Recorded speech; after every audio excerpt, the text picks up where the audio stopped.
ഇന്നത്തെ IPL മത്സരത്തിൽ കൊൽക്കത്തയും ഡൽഹിയുമാണ് നേർക്കുനേർ വന്നത്. ഈ മാച്ചിൽ കൊൽക്കത്ത കളി ജയിച്ചിരിക്കുകയാണ്. വളരെ ഈസി ആയിട്ടാണ് കൊൽക്കത്ത കളി ജയിച്ചത്. 16 ഓവറിൽ ഡൽഹി ടീമിന്റെ ലക്ഷ്യം കൊൽക്കത്ത മറികടന്നു. ഡൽഹി ടീം ഇങ്ങനെ നാണം കെടുമെന്ന് ആരും തന്നെ കരുതിയില്ല. ഇന്ന് കളി ജയിച്ച ശേഷം ശ്രേയസ് പറഞ്ഞ കാര്യമാണ് നമ്മൾ ഈ ഒരു വീഡിയോയിൽ നോക്കുന്നത്. ഇതുപോലത്തെ IPL ന്യൂസിന് വേണ്ടി ഈ ചാനൽ മറക്കാതെ സബ്സ്ക്രൈബ് ചെയ്യൂ. ഇന്ന് കളി ജയിച്ച് ശ്രേയസ് പറഞ്ഞത് ഇങ്ങനെയായിരുന്നു: കഴിഞ്ഞ മാച്ച് തന്നെ ഞങ്ങൾക്ക് അടിപതറി. 261 റൺസ് എടുത്തിട്ടും ജയിക്കാൻ സാധിച്ചില്ല. അതുകൊണ്ട് ഞങ്ങൾ ഇന്ന് രണ്ടും കൽപ്പിച്ചാണ് വന്നിട്ടുണ്ടായിരുന്നത്. ഇന്നത്തെ വിജയം ഞങ്ങളെ സംബന്ധിച്ച് ഇമ്പോർട്ടൻ്റ് ആണ്. അതുകൊണ്ട് തന്നെ ഞങ്ങൾ കളി ജയിച്ചു. ഡൽഹി ടീം ഞങ്ങൾക്ക് ഒരു എതിരാളി പോലും അല്ലായിരുന്നു. പക്ഷേ ഈ IPL ഞങ്ങൾ പേടിക്കുന്ന ഒരു ടീമുണ്ട്, അത് രാജസ്ഥാനാണ്.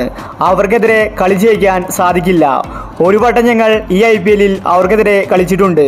അന്ന് ഞങ്ങൾ കളി തോറ്റു. ഞങ്ങൾ ഇപ്രാവശ്യം എന്തായാലും പ്ലേ ഓഫിലെത്തും. അതുകൊണ്ട് രാജസ്ഥാൻ ടീമിനെ തോൽപ്പിക്കണം. അതിനുള്ള പ്ലാനാണ് ഞങ്ങളിപ്പോൾ തയ്യാറാക്കുന്നത്. ഇന്ന് ഡൽഹിക്കെതിരെ കളി ജയിച്ചപ്പോൾ ഞങ്ങൾ കുറച്ചും കൂടി കോൺഫിഡൻ്റ് ആയിരിക്കുകയാണ്. ഞങ്ങളിപ്പോൾ പ്ലേ ഓഫിലേക്ക് അടുത്തിരിക്കുകയാണ്. കളി ജയിച്ചതിൽ സന്തോഷമുണ്ടെന്നും വരുന്ന മത്സരങ്ങളിൽ ഇതേ കളി ആവർത്തിക്കുമെന്ന് ശ്രേയസ് വ്യക്തമാക്കി. കൊൽക്കത്ത പോലും പേടിക്കുന്ന ടീം രാജസ്ഥാനാണെന്നാണ് ശ്രേയസ് പറയുന്നത്. കാരണം ഒരു വട്ടം അവർ രാജസ്ഥാനുമായിട്ട് തോറ്റിരിക്കുകയാണ്. ഈ IPL ഏറ്റവും അപകടകാരിയായ ടീം രാജസ്ഥാൻ തന്നെയാണ്. അതിലാർക്കും തന്നെ സംശയമുണ്ടായിരിക്കില്ല.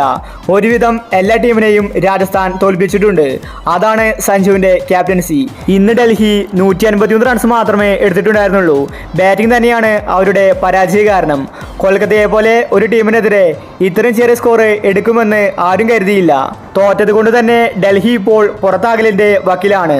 ശ്രേയസും കൂട്ടരും രണ്ടും കൽപ്പിച്ചാണ് വന്നിരിക്കുന്നത്. രാജസ്ഥാനെ തോൽപ്പിച്ച് ഫൈനലിലേക്ക് കടക്കാനാണ് അവരുടെ പദ്ധതി. എന്നാൽ സഞ്ജു അത് സമ്മതിക്കില്ല. അപ്പോൾ ഇതുപോലത്തെ IPL ന്യൂസിന് വേണ്ടി ഈ ചാനൽ മറക്കാതെ സബ്സ്ക്രൈബ് ചെയ്യൂ.